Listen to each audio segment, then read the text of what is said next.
Oi, meu amor! Hoje eu tô com esse bebezinho aqui, ó. Eu vou estrear junto com vocês esse deck do Salvador Dalí. Esse que é um dos meus artistas favoritos.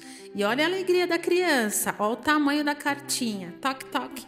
E aí, o que será que esse tarozão tem pra nos falar?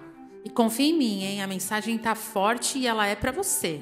Você sente que tá segurando algo por medo de perder? Então, respira fundo e vem comigo.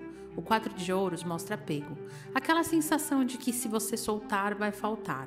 Mas o diabo alerta. Esse apego pode virar prisão, te mantendo preso a padrões ou situações que só sugam a sua energia.